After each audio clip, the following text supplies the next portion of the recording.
So we're gonna I'm gonna use some videos. I posted them. I was trying to get it to work. I've been on Zoom calls when I've seen other people use, like, they would be able to share their YouTube screen, and then if they'll be able to watch it together. But for some reason, I tested it out before. I'll try it again with you guys on, but I tried it before you guys jumped on, and I couldn't get it to work. So I posted the videos. They're really short videos. They're like 2 or 3 minute videos in the group. So once we cover the topic, I'll let you guys go watch the video on the group. You could just go use another device, or even the device you're using. Click the link and then just come back to the chat. Come back to the Zoom call once you're done, and then we'll discuss it a little further. Does that make sense to everyone? Yeah. Hey, Alan, how long will we have access to the Cohort group after the week's end? That is forever. I'm not going to delete the group. All right, good. Until Facebook shut it down. And that could be tomorrow. So right. Remember that time they shut down before? Yeah. Huh? Remember that time they shut down before? Yeah, like a couple weeks ago. Yeah. About a month ago. Yeah. Yeah.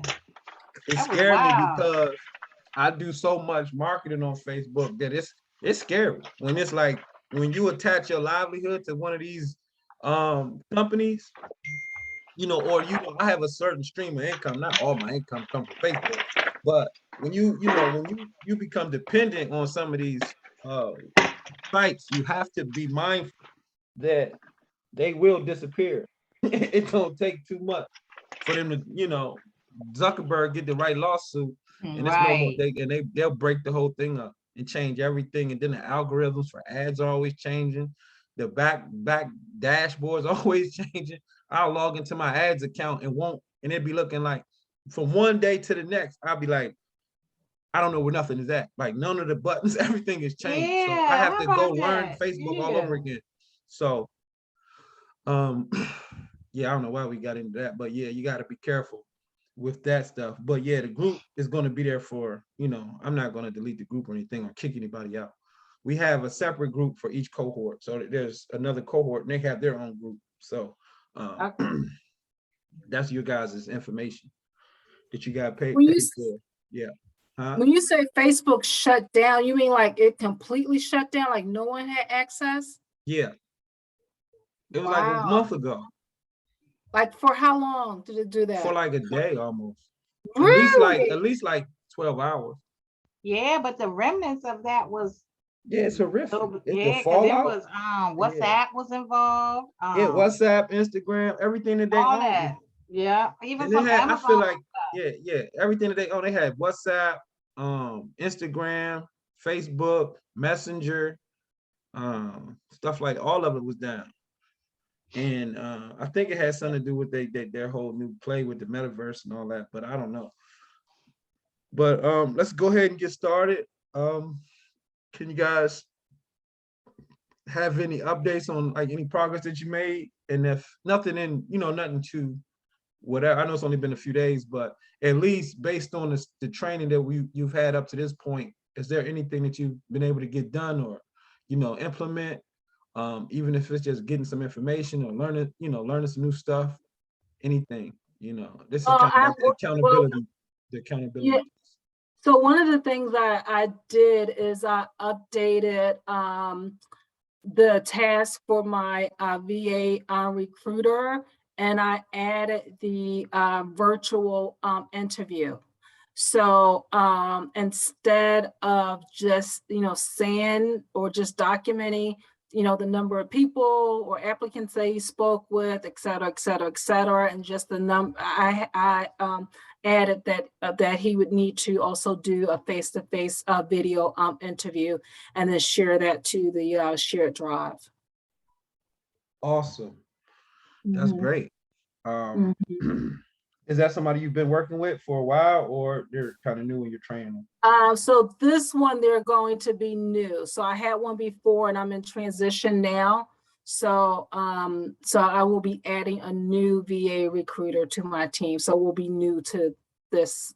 Yeah, so we'll be new to the person. Okay. Great. And where are you recruiting from, if you don't mind me asking? Onlinejobs.ph. Onlinejobs.ph. What is that? Yes. That's the website. Okay, I've never heard of that. That's all. It's If you don't mind, just post it. Can you post the link in the group so we can all take a look at it? Yeah, on the Facebook group. Yeah, I mean, you don't have to, but if you can, that'd be. Oh no, helpful. that's fine. Yeah, Or no, I can do that. Great, thanks. We appreciate it. Has anyone else made any progress, or I guess I do now that she reminded me, we were talking about VAs last week. And that was everybody seemed pretty excited. Did anybody make any progress or take any steps towards at least maybe learning more about virtual assistants, or actually hiring them or reaching out to any besides Cassandra? Yeah, well, I was working with them too, but I've added another.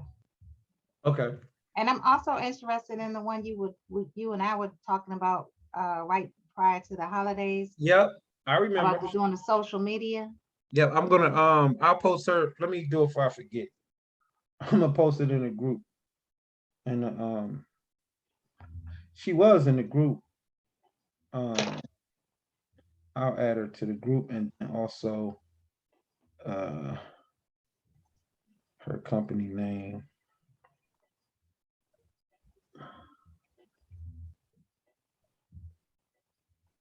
What do you mean? Maybe I gotta change what I'll do it afterwards, but I can post her the link, but I can't, for some reason they're not letting me add her to the group. Maybe she got some kind of block on her side, on her end.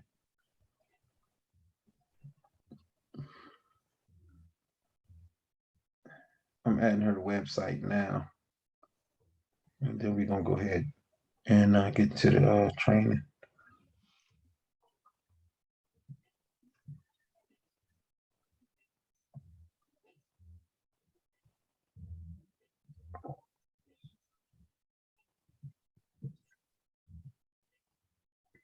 Did you guys see her link I just added? It's there. It's there. Colonel Digital Marketing. Now, all my stuff that I've been like, if you've seen like any of my digital assets, is like the pictures, videos, audios, with like all the new, she's doing all that stuff for me. She's doing newsletters, she's doing email, everything. So they're great. And they have a higher standard. I mean, Koreans have a higher standard than the Filipinos when it comes to like quality. So you'll really appreciate her level of quality and how thorough she is. Just tell her who that I sent you and stuff like that. And she should work. She's gonna give you great service and discount. So that's it. Let's go. How do I move this out the way? So Alan, one question regarding the VA. So you've hired VAs from different countries.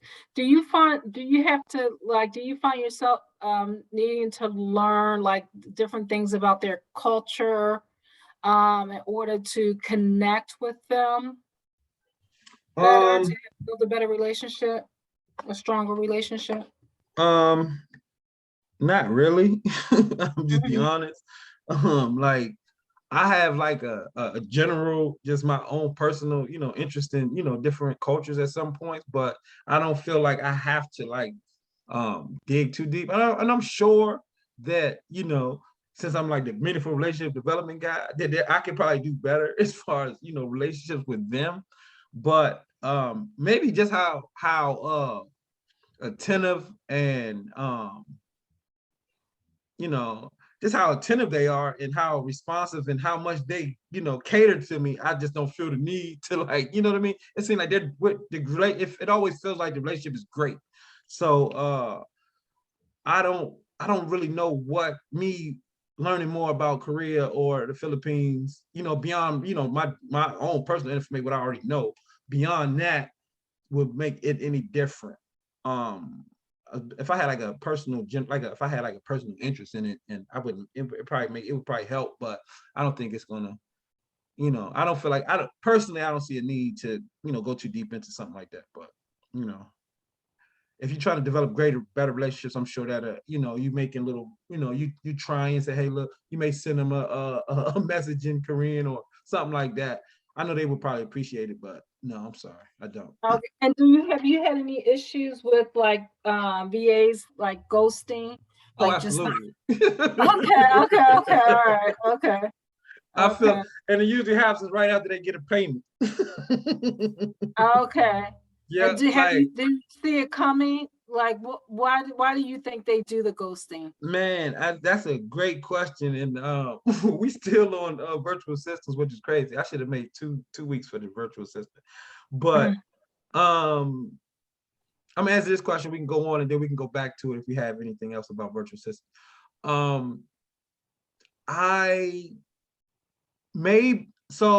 I feel like the most recent ghost was due to I think I was overwhelming. Her, and she was like, because when they come, so like when I first interact with them, they don't realize that it's like a whole machine behind me. They think I'm just one guy. Oh, I just want some help on. No. Then I'm like, look, I need all of this, and we're going to be teaching you this, and that. And some of them be excited about it, and just some of them, just like, no, this ain't what I want to do. So what has recently happened? I'm working on a planner, like a productivity planner, and I'm done with it. I'm just uploading the final pieces to it to Amazon. Then you guys can order it straight from Amazon, and it come, it's a real book. It's a hardcover planner that shows it's basically called the ultimate business, the ultimate senior care business planner. Your personal what's it called? Your personal community liaison assistant. Like it's like I can show you guys. I've been marketing it. I've been like putting little pieces of it out there, but I'm finally done with it. So, and I'm just telling you guys that because that's the project that, like, once she finished her last little piece, she was just like, I had ended up spending almost $1,000 with her.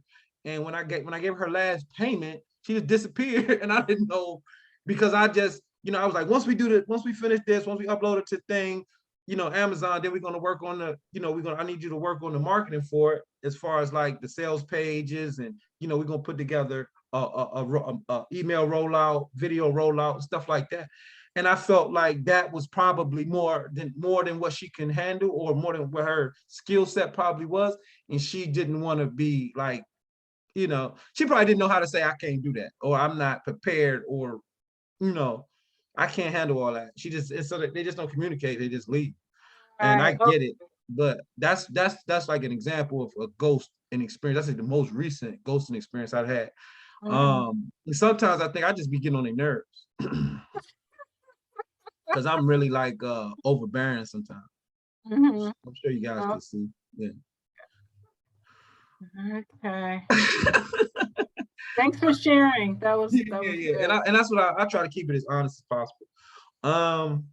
So is anyone, Cassandra, are you familiar with this the senior submarine sales cycle? I'm not sure if it's the submarine sales cycle, but I actually read or listened to the book actually for the first time, based on your recommendation. And it's really good. Which one of his books? So there's a lot of books to teach. It was the one you can't teach somebody how to ride a bicycle at a seminar. Yeah. Right. Yeah, that one. Okay. So the Sandler submarine sales cycle, how I became familiar with this whole training, it's so funny because this was when I was doing real estate. I used to flip houses before I started a home care service. So I was like, flipping houses, you think home care is competitive. You go out there and try to flip a house with no money and no credit, that whole wholesaling game. So I was doing the wholesaling, and it was super competitive. And one of the guys that I was like in my network, who I was actually selling deals to, when I say selling deals, what I mean is I would find a house, get it under contract, and I wasn't able to purchase it because I wasn't prepared, or it was just a quick flip. I can make a quick 5, 7, 10K. by selling it to him. Then he buys the contract, purchases the actual property, fix it up, and make a bigger profit on the back end. That's what wholesaling was. But he was doing so well. And I mean, I'm gonna go ahead and tell you, his name is Mike Green. He's still doing success. He's really successful. But I didn't know what he was doing, and he wasn't telling anybody. And I was just poking around his Instagram, his LinkedIn page, and he had posted something about the Sandler sales training. I was like, what is that? And I went back to his page and it was gone. Like he didn't like he was really hiding his stuff. So I got the training, I got a book, I started like researching it, and then this was like this whole world of sales just opened up to me. Like when I first entered business, when I first started, a business, I didn't really understand sales as a concept or as a whole piece of the business puzzle, like one of the most significant pieces to your business. It's just like was totally like not even a thought. I was just always focused on marketing. So I felt like if I could make my phone ring, I can do business. But what I was realizing, people were calling, but I wasn't making no money. I wasn't closing as much as I should have been, based on the amount of volume and the amount of activity that I could create with my marketing. I couldn't get to that next step of closing the sales, and I didn't know why. I just thought, I just need more and more leads, more and more leads, the numbers game, more and more people. When actually, in all actuality, sales starts at when marketing ends. Sales starts and marketing ends once. For me, this is my own personal concept, understanding of sales. It starts the moment you talk to your lead. Your prospect is what they like to use, prospects and all these sales terms. So you're going to hear a lot of that. I don't really use those terms, but I'm familiar with understanding. But sales is everything that happens once you get on the phone with that prospect or that lead. And I didn't understand that in the beginning, and I totally understand it now. I'm no expert, and I don't run around here talking about sales too often, because I know it's just it's almost like, I feel like sales is so complex and so important that you just have to be careful who you're learning from and what you're learning, but you have to start and figure it out. And I don't want to just be out here, saying that I'm a sales expert. I'm really great at marketing, but this sales stuff I'm still in the process of learning it.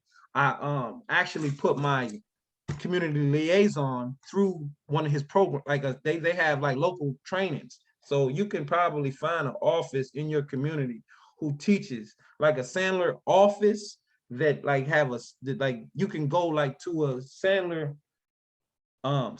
office. Like they have little satellite offices and they'll train you up. They have like seminars and like mastermind groups and stuff like that, where they do role play and all this kind of stuff. So I went through it, and I put my community liaison through it a few years ago, and it changed everything. It totally changed everything. So it's like another one of my secret weapons. That's kind of like just how we got here. So what I want to discuss first is obviously this is a lot of content: bonding and rapport, upfront contract, pain, budget, decision, fulfillment, post-sale. And the way these concepts are explained, and the way he teaches them, that these things are in a specific order. You can't go to pain without establishing and building a bond and establishing rapport. You can't go to upfront contract without building that. You can't go to budget before you deal with the pain. So all of these things are based on his training, are like some of the most phenomenal techniques that I've ever seen. And once I learned them, and now that I talk to sales professionals, so like if I'm talking to like somebody on, somebody like even like a Verizon call, they trying to sell me some internet, I can hear now their sales training, where before I just didn't have an ear for it. And so that's pretty much it. What we're going to cover tonight is bonding and rapport, setting up an upfront contract, and identifying your prospect's pain. because, and then next week we're going to go do the last 4. Because again, I said this stuff is, like I said, this stuff is really heavy. It's really deep, training, and I'm just going to be like giving you guys some broad strokes and some overview. I can't even begin to like go deep into it because I'm still I'm a student of it. So I'm just kind of giving you guys a glimpse into what I'm learning and what I'm trying to get well at. And here, let's get right into the content. Bonding and rapport. Develop equal business stature and encourage open, honest communication. Obviously, we all know what bonding and rapport is. Rapport and is just making your lead comfortable with you. You want to do things, say things, body language that makes them comfortable. And it's not necessarily one way. It's depending on who they are, how they speak, how they move, the volume of their voice. You're mirroring that. If they talk low, you don't want to be in there all loud. If they're drinking coffee, you want to see if you can get a coffee. So you're mirroring behavior. You're doing all these different things to establish these bonds. And the stuff really works, and it's really helpful to know things and have actual training going into these meetings. And these meetings usually occur with this stuff really is really important when you're dealing with, obviously, your families, like the clients or the leads that's going to offer you service, who you're offering service directly to, and also the referral sources. They aren't your client or your lead. That's not a person who you're trying to sell services to, but you're still trying to sell them on you. So as we go on, you'll kind of see more of what that bonding and rapport is about, and some of the strategies and techniques to implement it. And yeah, setting up an upfront contract. This was very new to me. It was really amazing once I understood it. And what Sandler does is he asks his questions and position the conversation to where, as though he gets the problems out the way. He deals with the problems up front, so there's no misunderstanding. There's no surprises. There's no feeling on either side that people aren't where they want to be. So, for example, when you're talking about setting up an upfront contract, you want to ask them, okay, are you, are we both clear that I'm coming over here to sell you home care? You know what I mean? I mean, obviously you wouldn't say it like that, but that's setting up an upfront contract. Excuse me? Mm-hmm. No, I was going to say that is really good. This is some really good stuff, because I know in the home care space, I hear a lot of people like hesitating about asking for a 2-week deposit.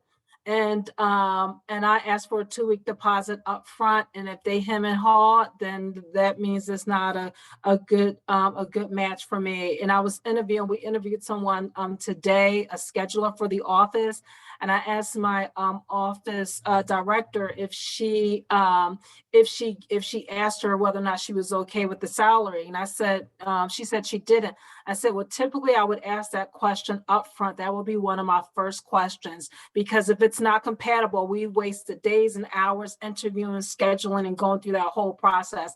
That is the elephant in the room. You don't want to get to the end of the process and they say, oh, that salary is not acceptable. Exactly. And that's an upfront that's a perfect example of upfront contract. Thanks for that. And identifying the prospect's pain. And I don't know why this was so like a light bulb moment for me when I understood this concept, because I mean, it seemed so basic, but it just made so much sense to underline it and to highlight it in the conversation, because when you learn to, and it's so easy in home care to identify a prospect's pain, because we know what's going on in that house with that senior, and we know how they're struggling, but we want to get them to say it. You know what I'm saying? I want you to tell me all your problems. And then at the end, I'm going to be the solution. And you have to learn, once you learn how to do that, it's like magic. Sales, it's like you become a magician. And the fun part of it is to see it work over and over again. But it's not gonna happen overnight. I don't want to get you guys too excited and be too cocky, like, oh, you're gonna watch this video and then you're gonna go out here and then you're gonna be killing it, because it's not the case. You're gonna have to study this stuff, you're gonna have to practice it, you're gonna have to actively listen to other salespeople do it. I would also encourage you to go get some sales training, Sandler specifically, but if you're not excited or feeling like this is for you, get some sales training somewhere. I know Grant Cardone got some stuff. But a lot of these new salespeople, like Sandler's from the 80s or like the 70s, I think. He's old school. He's dead. He's passed. And he's out of Maryland too. That was pretty interesting. When I read it, I seen that he was from Baltimore. But I think he used to sell like insurance or furniture, like something random. But and he made a killing. But identifying the prospect's pain and all of these setting up the upfront contract, uncovering the prospect's budget, identifying the decision-making process, like getting into who the decision maker is. Do they have the money? Do they actually have them? Can you afford home care? You know what I mean? We need to find that out early. So present your fulfillment of the agreement, confirm the post-sale process. And the post-sale is also interesting because it eliminates buyer's remorse. When people like, oh yeah, I want to do it, then they think about it, and then they turn around and now they don't want to do business with you. We deal with that up front. So like Cassandra had mentioned, this is some great training, and if you guys haven't heard none of these concepts, it's going to probably be really fun and really exciting for you. So let's go ahead and get in a little bit deeper in the bonding and reporting. We're going to watch a video. I gotta move this.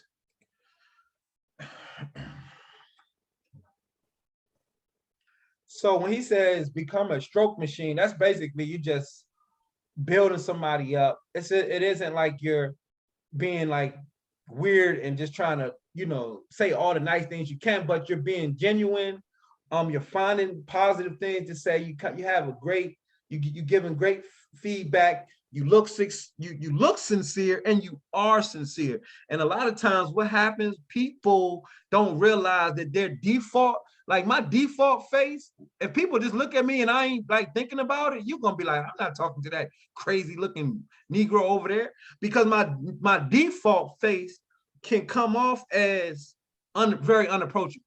So these are some of the things that you have to start to pay attention to, even when you talking to just talking to anybody, but definitely when you're talking to a lead, or like we're talking about a prospect here, is how your body language and the body language that you're giving off, your facial expressions. Are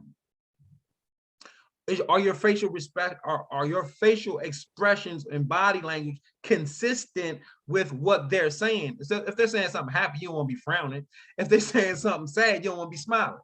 So or you want to make sure you're not even looking like you smiling, because you're really just trying, again, you're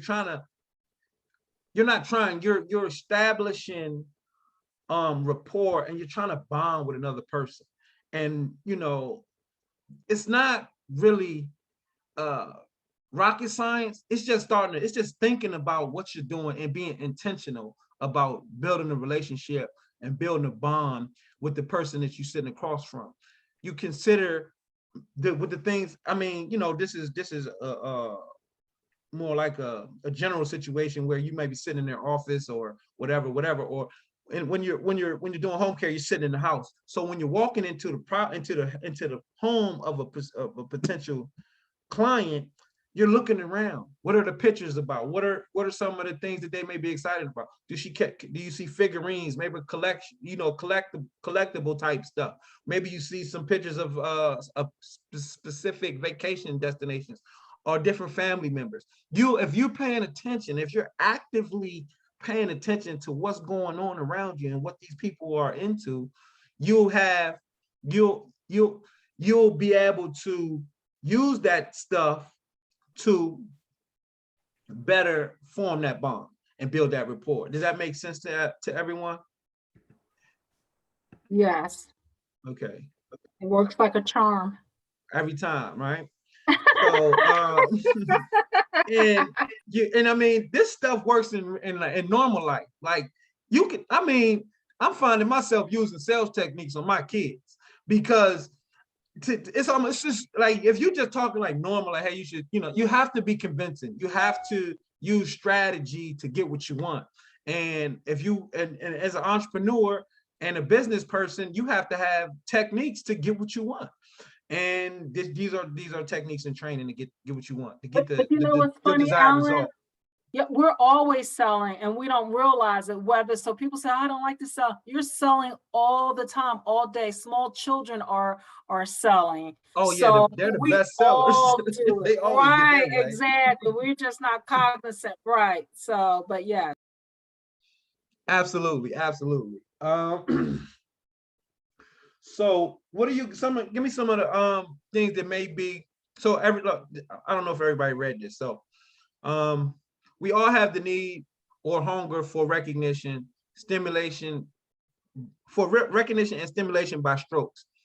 One of the best ways to bond and build trust is to offer sincere positive feedback to your prospects. This isn't flattery. Why she keep leaving?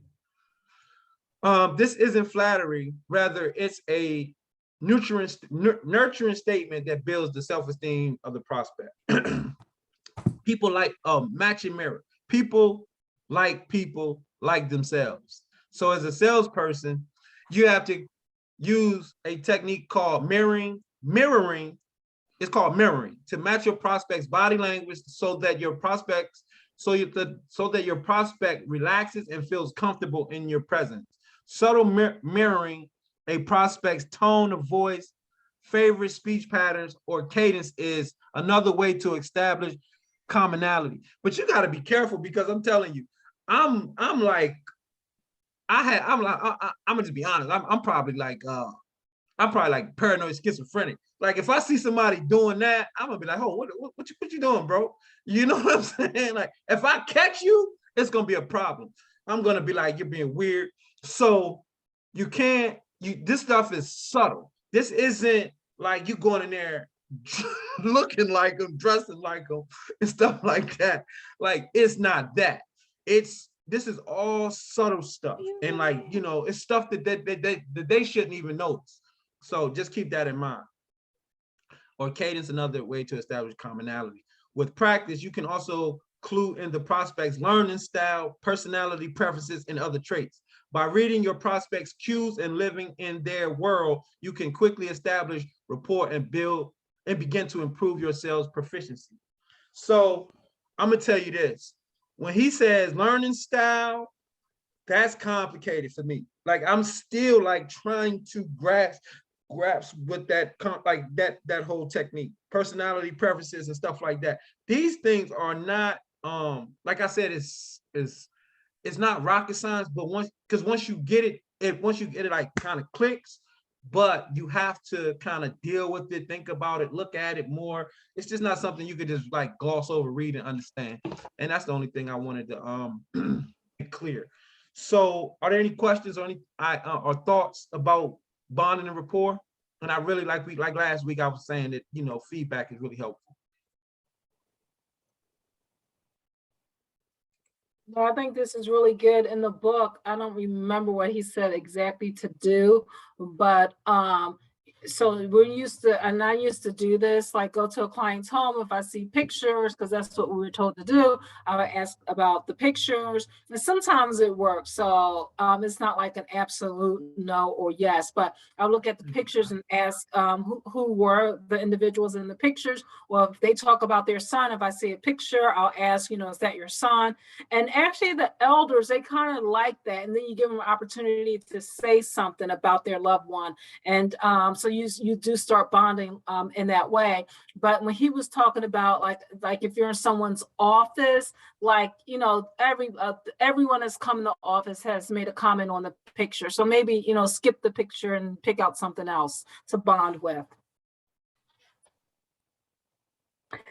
And seniors on their hair day, I'm sorry, this, like if you notice like they've gotten their hair done, just like us, sometimes we in terms of, the compliments, like give Absolutely. them, if their hair looks nice, like let them know, like it's okay to say their hair looks nice if they just came back from Oh, the beauty absolutely. parlor. Yeah. And the more and just to kind of add to that, the more that the more that you act, the more normal you act, you know what I mean? The more you treat them like, like a family or a friend, the quicker that process becomes. Like, when I go in there and I hear like, whoever's, so like I have different people in the office that do like consultation. So, depending on who's available, they'll go do a consultation. But if I hear it and I see like how it went and I hear how a particular person, like and I just hear like how they communicating with the family, and it sounds like they just in there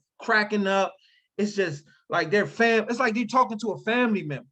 And when you're at that place, you're done. You won. You know what I mean? And not only have you won their services, you got friends and family, you got referrals coming. The more you create an environment of them liking you, being comfortable with you, wanting to tell you their family's business and their most deepest, darkest secret, the better positions you are to keep them as a client, obviously, service them as long as you continue to do great, provide great services. And not only will they stay around, they'll be passing your number. People Right, and love they'll to also share, forgive you of your sins. Yeah. If you drop the ball and you have that relationship, they'll say, "Oh, that's okay.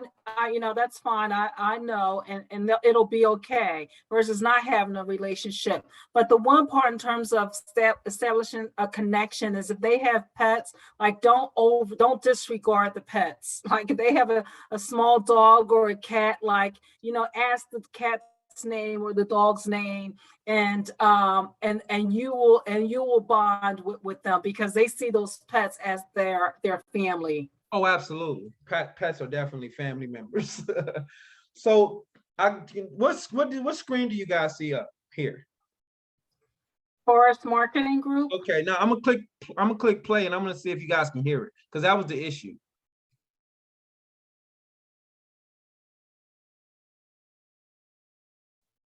No. You can't hear it?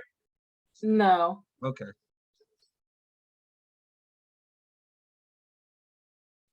So go to the group. So what I want everyone to do really quickly is go Alan, to. is it closed capture on that video? Yeah, but I want you guys to hear it. Oh, okay. I don't want to just try to read. That closed caption be going fast. I can't read that fast. So go to the group. Go to the. Do you have? Oh no. What I could do here too, I can post it in the chat so you don't have to leave Zoom. Let me do that.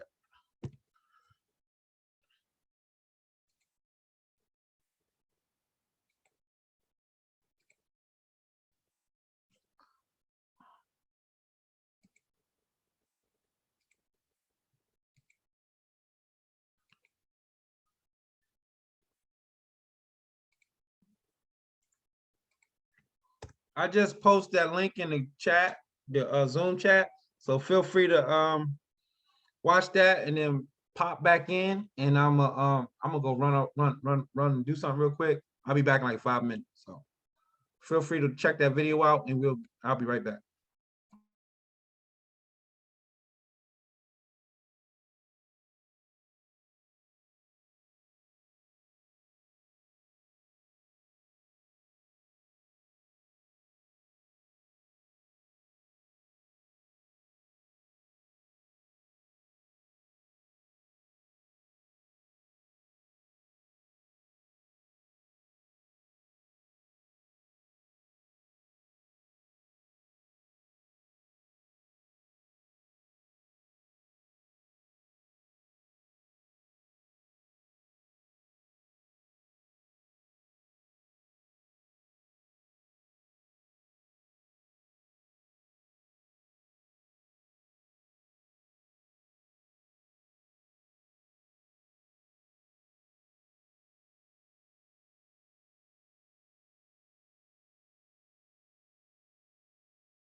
I'm back. Has everybody had an opportunity to watch the video?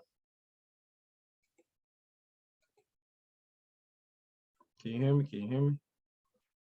Hope I didn't lose you guys. Everybody's muted, so maybe still watching the video. I hope that's the case.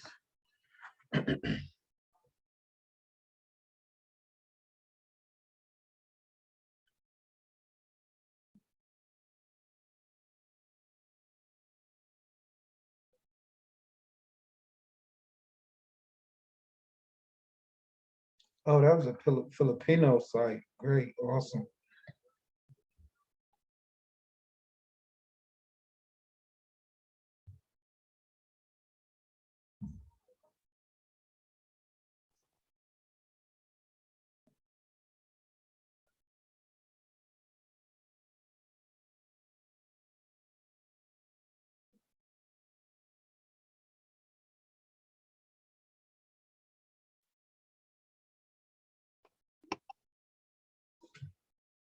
Yes. Let me know when you guys are done. I didn't realize, man, we've been on here for an hour already. The video's still going. Oh, okay. Take your time. I want you to finish. No problem.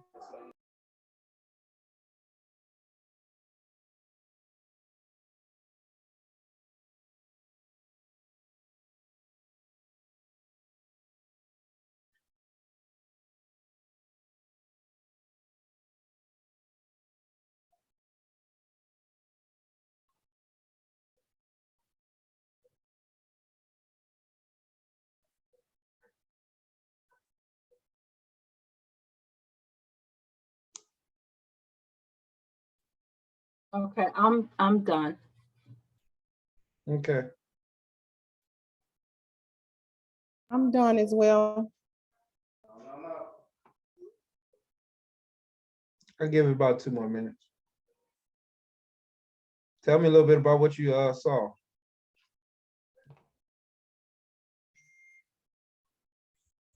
Feel free. Tell me a little bit about what you think about the video. I think it was actually. Oh, go ahead, Valerie. Was that Valerie? No, this is Sonia. Oh, Sonia. I think everything he said was right on point, but he did say something I disagree with, and I'm gonna go back and listen to make sure I heard him correctly. He said that to show empathy and not sympathy. I think sometimes you have to show both empathy and sympathy. So I'm curious as to why he made that statement. But overall, I agree with what he said on the video. Okay, great. So empathy and sympathy. Based on my, understanding of those definitions, I feel like empathy is more just like understanding. That's more like just having a detached understanding. Opposed to sympathy is where it's like there's more of an emotional connection to that, to that situation. So I mean, that's the difference that I would think that those two words. And I feel like him probably saying that empathy over sympathy would be just being more, just keeping keeping what they would call professional distance emotionally. Well, I agree with that, but I think he said never use sympathy, and I could be wrong, but like I said, I am going to rewatch the video. Yeah, and I'm just giving you like a basic understanding of what I feel like the difference I do. is, but yeah, I don't know. Yeah. So sympathy is more, and this is just sympathy is just more of like you're feeling like sorry for the person, like you're seeing it from your position. Empathy is more you're seeing it from their position, like you're putting yourself in their shoes. And so that's more you're supporting and understanding how they feel. And sympathy is the opposite of that. It's how you feel about a particular situation. Awesome. Perfect. That's really helpful. And I think you were going to say something besides that, Cassandra. Oh, so sympathy, it's more, it's like a show of pity, like you're saying, oh, pity you. Okay, So yeah, you're like so it's for not me. Yeah, showing the yeah, yeah, yeah. support. Or for Right, them, yeah. right, right. You got it, right. Okay. Mhm. So we have 5 minutes left, and I don't think that I will go to the next slide. Let me go to the next slide. We'll okay, like we can finish bonding and rapport, but I think the next one would be here, setting up the upfront contract. So I already knew that this was going to be I was expecting this to be a 2-week training, but what's going to happen is I'm going to have to make it 3. So I'll cover bonding and rapport, and did we cover? I think that's all we covered. Because can I get this? I mean, what we'll do is I'll just keep going. I'll give you guys an hour each week, and wherever we get to, that's what we'll get to. I can't, whatever it happens. So, listen. When it comes to bonding and rapport, we all understand the listening is important, right? But you actively listening, taking copious notes. People love when people listen and take notes. Like if I start talking and you start taking notes, I'm gonna talk more, and I'm gonna be more, I'm gonna try to talk my best stuff, or I would say talk my best shit.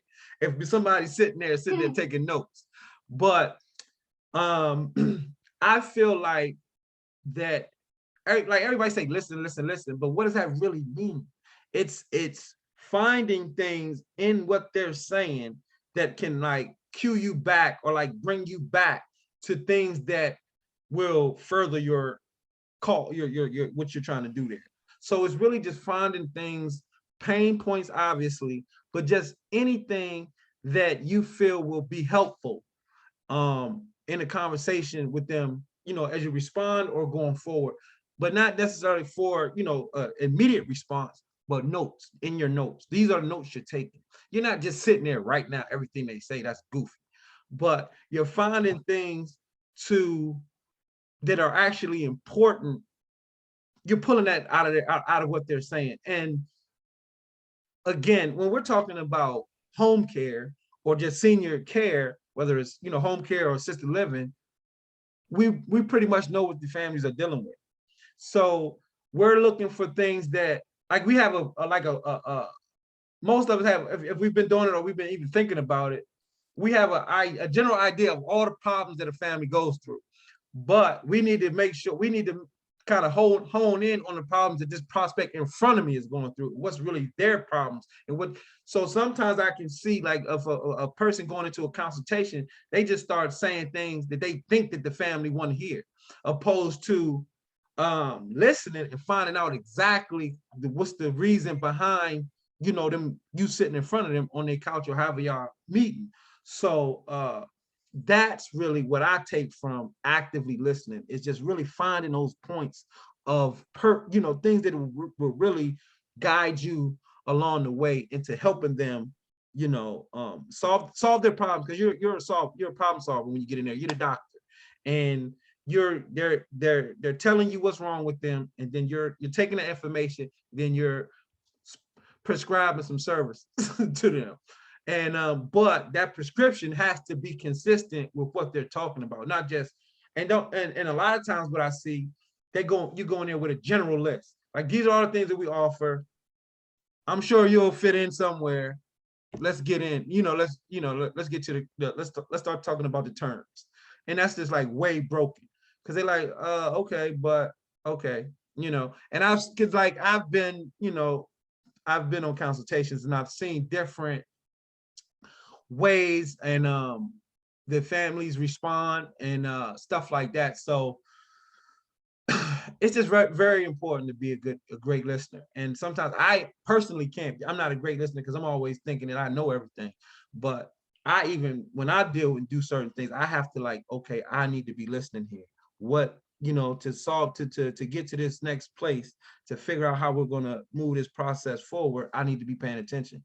And that's something also when it comes to the virtual assistants, your employees, your caregivers, your partners, if there's any, that there has to be a level of intentional listening, active listening, if you want to be able to be in business with these people, or, you know, be, you know, have them in your employ, and trusting you and believing in your vision for the future, you know, when it comes to your staff. And then also the clients, you're not being hired by the person you're taking care of. That's the patient.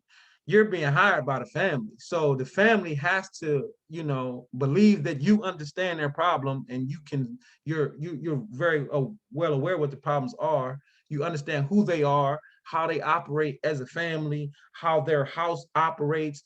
Like, and I think Cassandra was talking a little bit about culture, how their culture is. So if they're Asian, now this is cultural. If this is culturally important, Cassandra, if they're Asian, you don't want to run up in there with the shoes on. That's off top. You have to know things like that.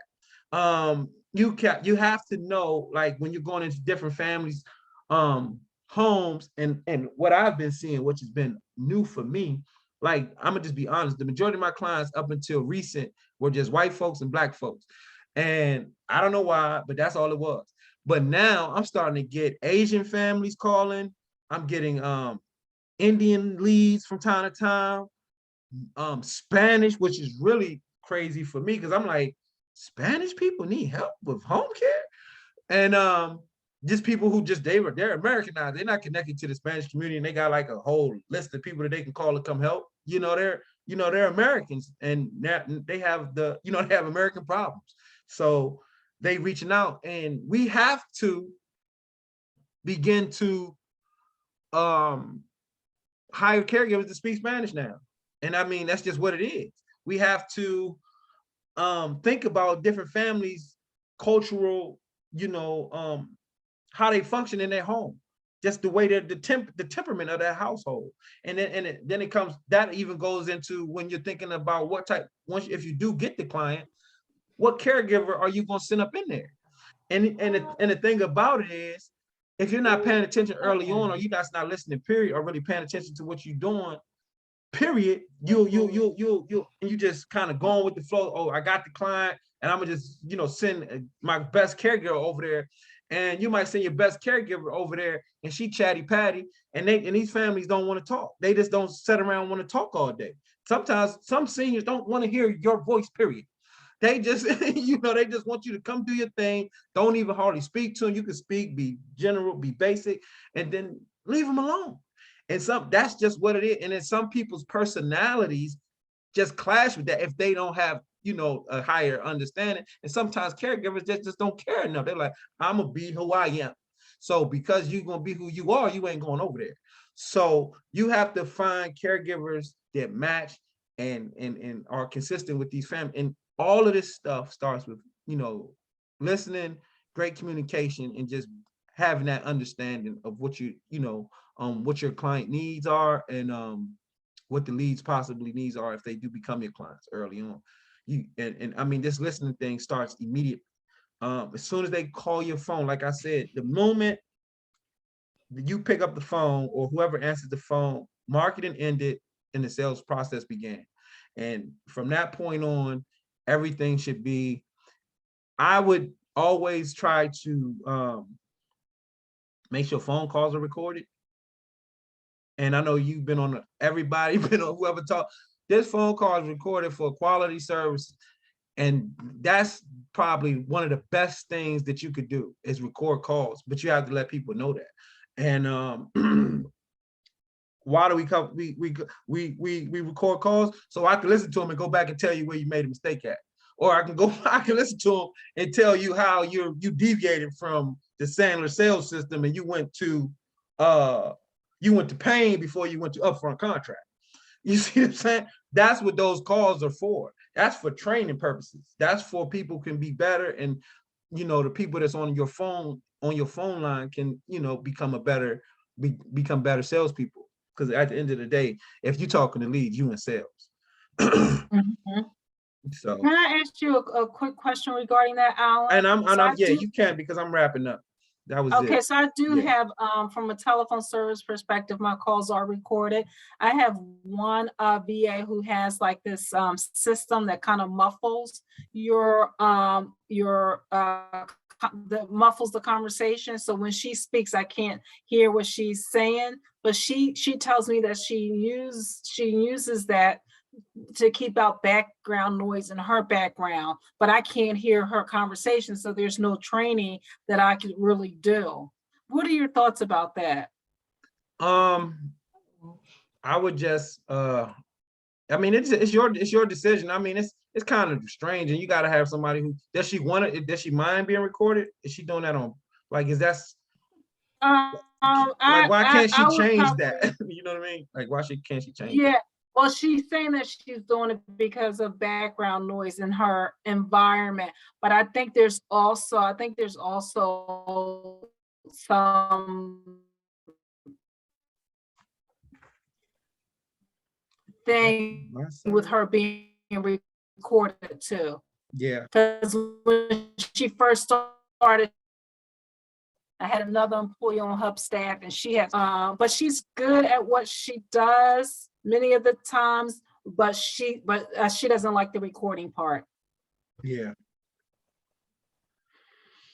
So, I was just wondering if you had anybody on your team that had, issues, kind of knowing their calls were being recorded for training purpose, because that's really what it is training purposes.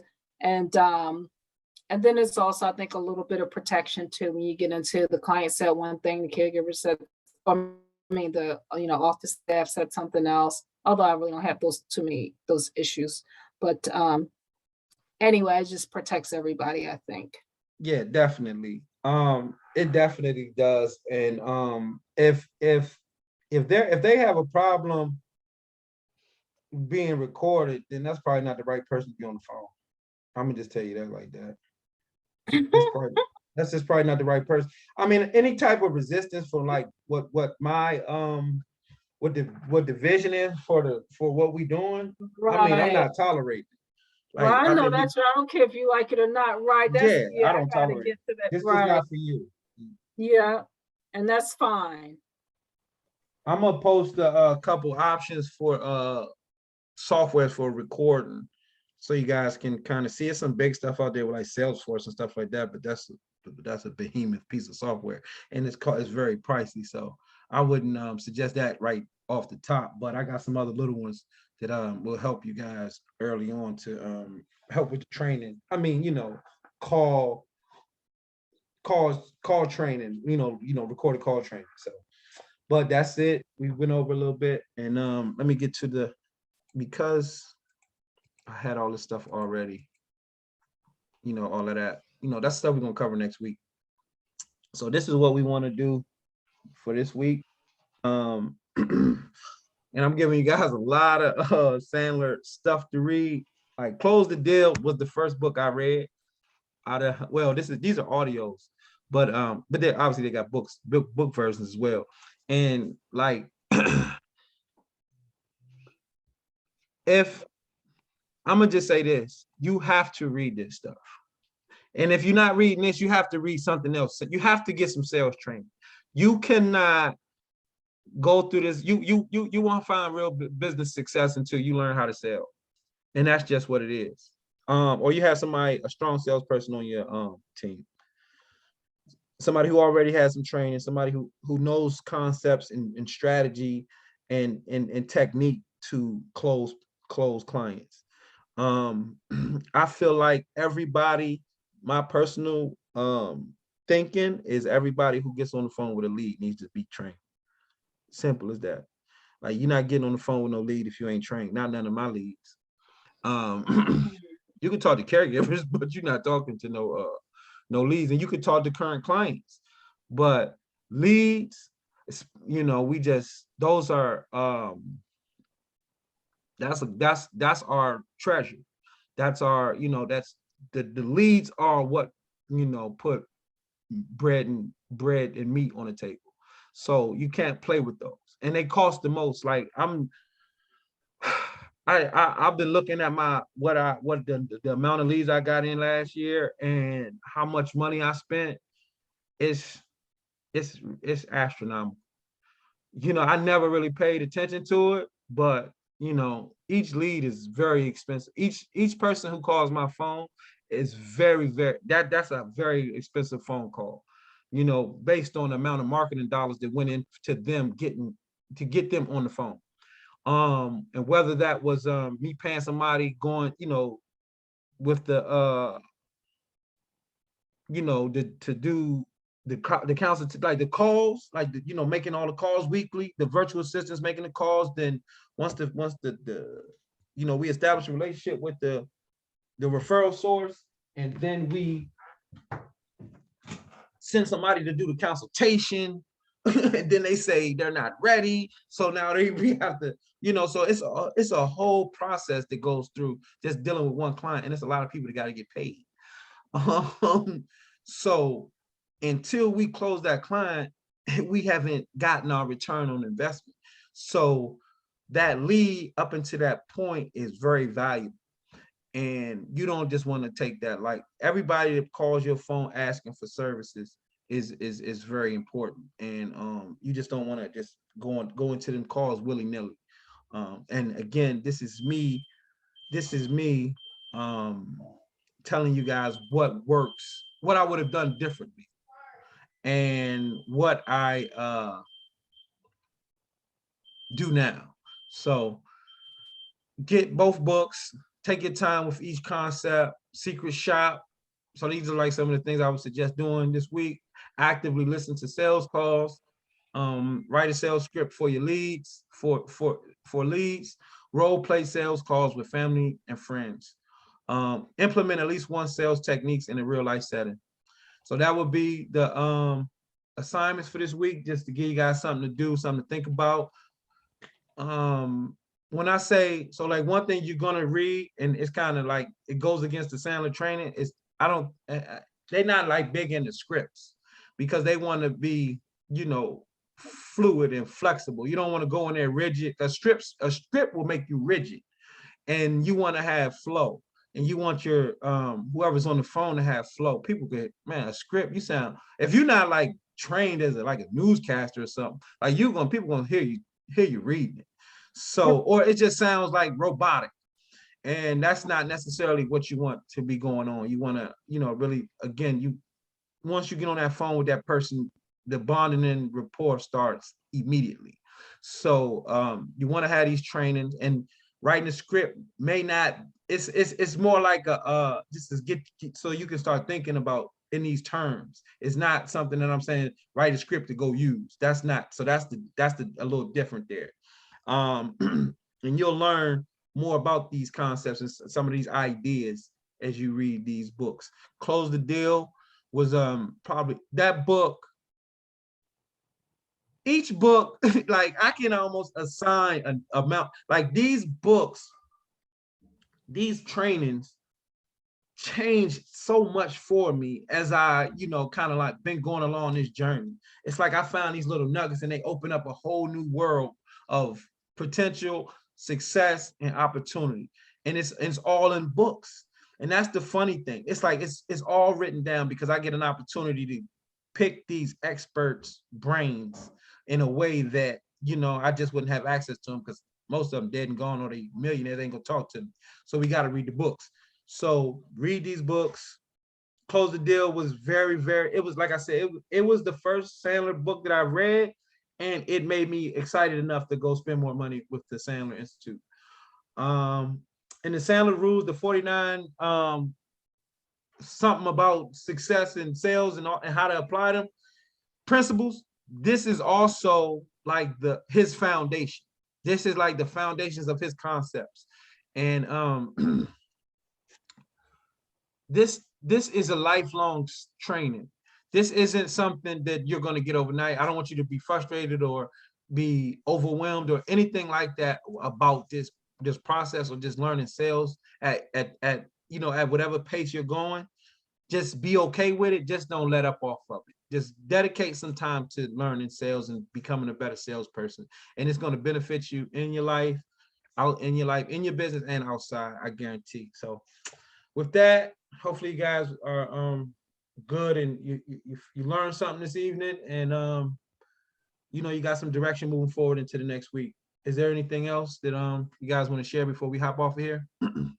Or any I just want to questions? say thank you to the person that asked about sympathy versus empathy. That was a really great question.